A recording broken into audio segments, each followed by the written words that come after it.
今回はこのプロトセイバーエボリューションプレミアムをベースにパッケージとはまた違った見た目になるように改造していきます。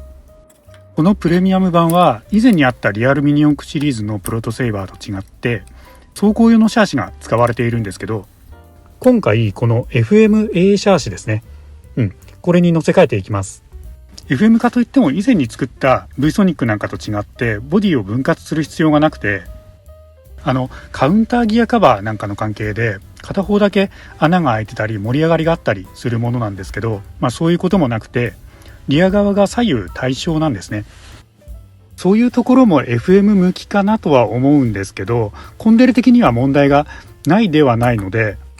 そのあたりはまた後でボディが乗った後で手を加えるつもりでいます。やっていることは干渉する箇所を確認しながら穴を広げていくだけですね。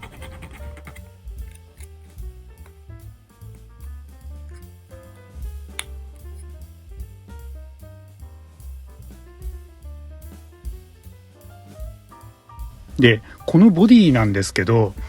リアルミニ四駆版と同じ感覚で触りに行くと結構別物で、開いていた穴が埋められてシルエットが一旦リセットされた上で素材も ABS に変わったっていうのもあって、走行用の強度も確保されてるんですね。なので肉抜きの自由度が上がってたりします。分かりやすいところだと、このウィンドウの肉抜きってリアルミニ四駆版だとできなかった部分だと思うんですね。なんかそういう感じで新感覚というか楽しい作業になりましたね。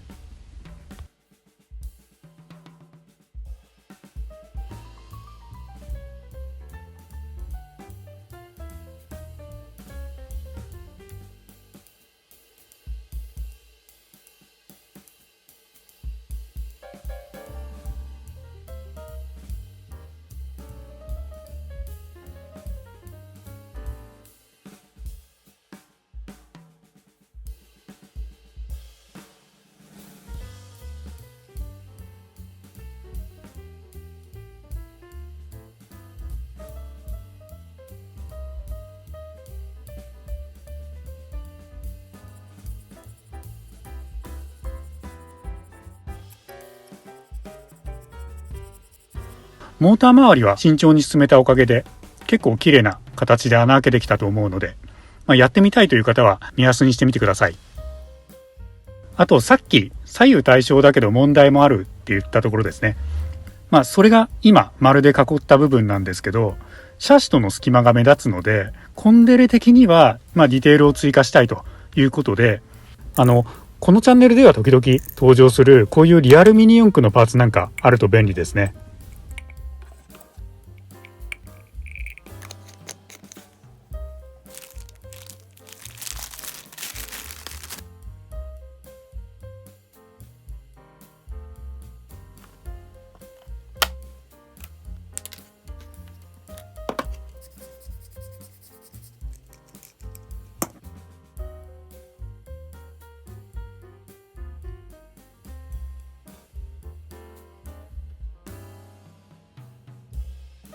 こういう簡単なパーツなんですけど追加して、無事こんな感じで FM 化できましたと。この後はいつものように塗装に入ります。で、表面少し白くなっているのがわかると思うんですが、これは1000番のヤスリがけをした状態です。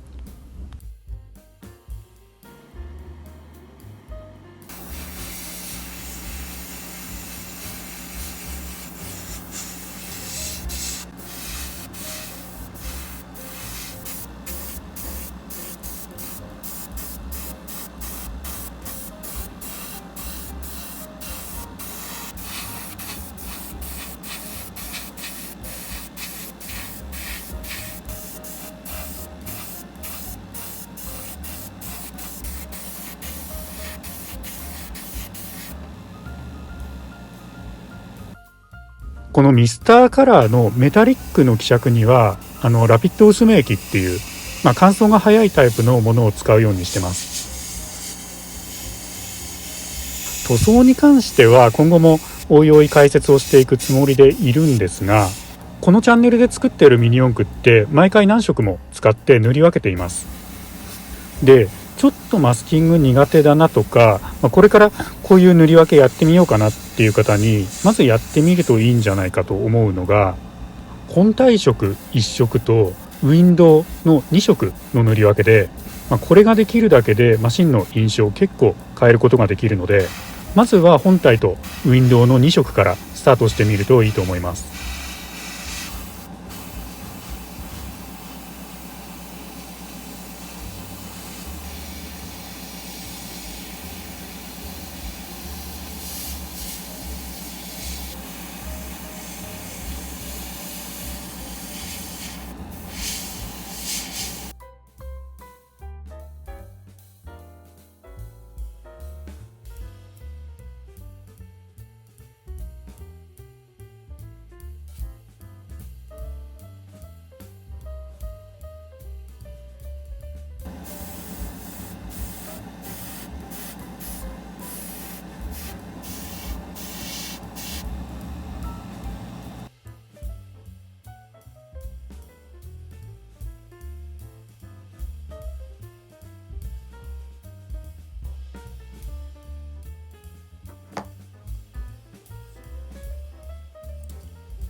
このグラファイトブラックが結構肝で、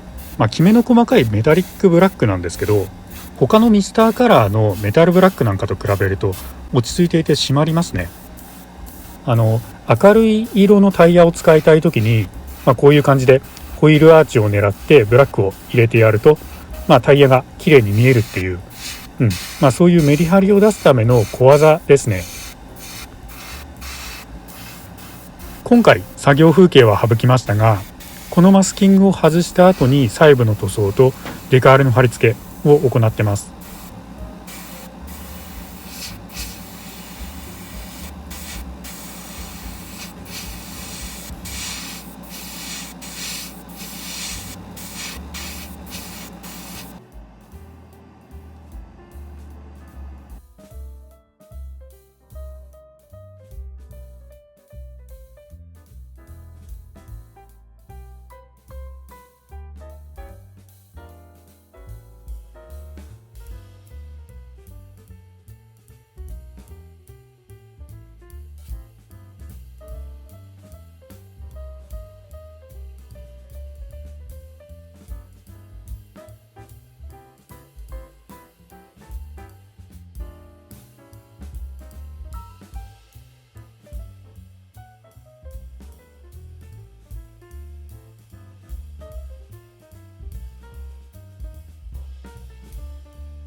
シャイニングスコーピオンなんかもそうなんですけど、曲面の多いデザインなので、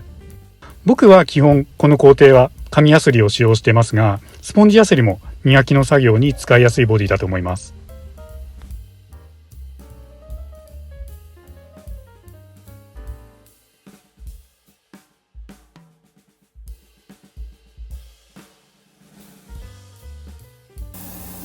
あと今回ウィングは使用しませんでした。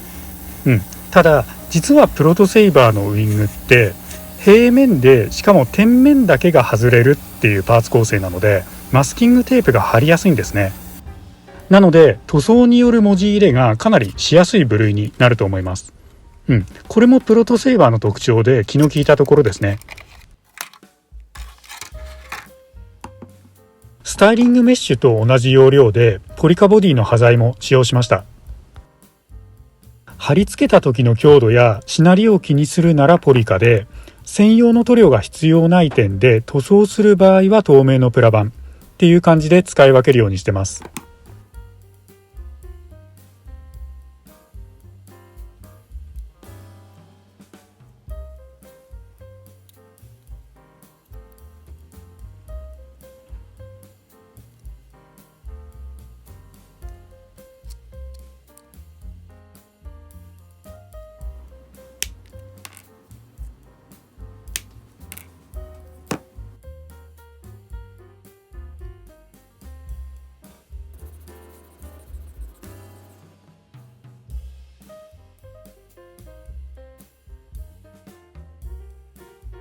で、最後は昔のパーツや余ってたドレスアップステッカーを適度に使用して完成になります。ちなみにハイマウントローラーにつけたこの透明のパーツもリアルミニ四駆版についてる便利パーツですね。